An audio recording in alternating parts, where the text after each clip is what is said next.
महानगरपालिकेच्या शिक्षण विभागामध्ये प्रस्तावित तांत्रिक सल्लागार समितीवरून मोठा गोंधळ आता निर्माण झालाय। समितीतील एका संभाव्य सदस्याच्या नावावरून प्रश्न उपस्थित होत असतानाच महापौर रितू तावडे यांच्या नावानं बनावट सहीचं शिफारस पत्र आता समोर आलेलं आहे।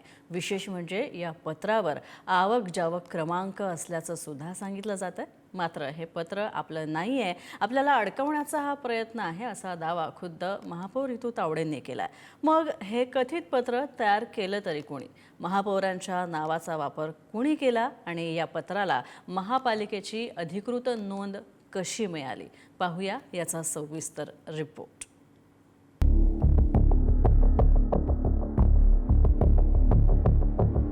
मुंबई महापालिकेच्या शिक्षण विभागाकडून तांत्रिक सल्लागार समिती स्थापन करण्याची प्रक्रिया सुरू आहे।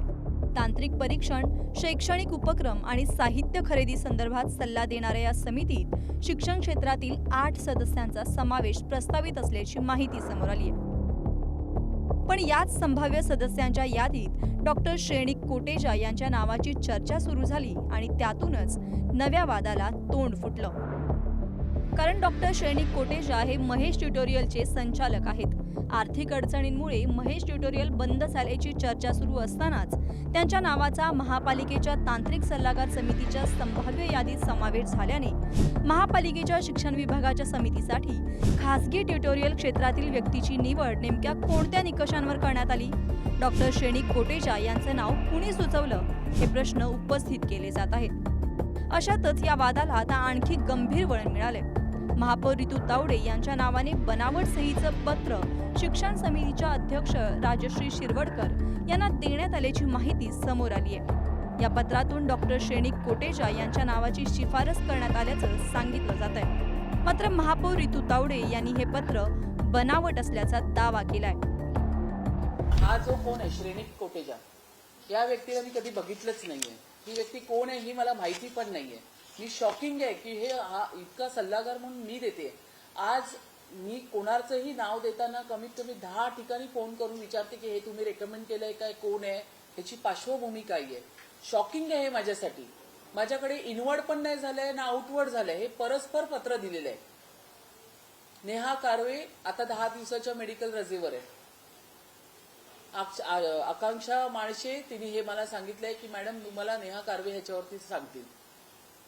या ठिकाणी असं का होतंय ह्याची तर मी पूर्ण चौकशी करणारच आहे। जनसंपर्क विभागाची पूर्ण चौकशी आता मी लावणार आहे। महापौरांच्या या दाव्यानंतर आता या संपूर्ण प्रकरणात काही महत्त्वाचे प्रश्न उपस्थित होत आहेत। बनावट पत्रावर आवक जावक क्रमांक कसा आला?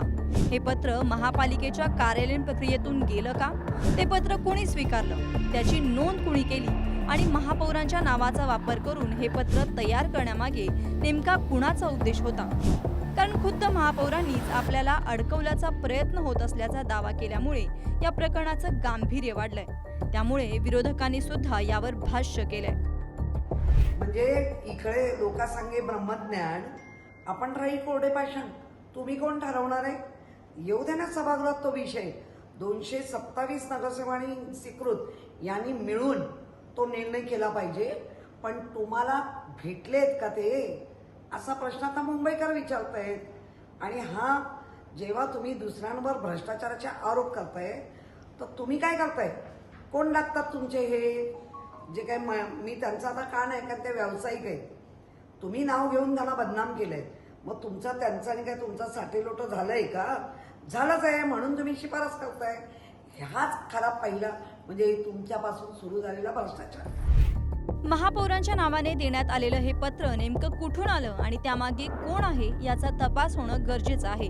महापालिका आयुक्तांकडे या प्रकरणाची चौकशी करण्याची भूमिका महापौरांनी घेतल्याचं सांगितलं जात आहे। त्यामुळे आता आयुक्तांच्या चौकशीतून नेमकं काय समोर होतं याकडे सर्वांचं लक्ष लागलंय।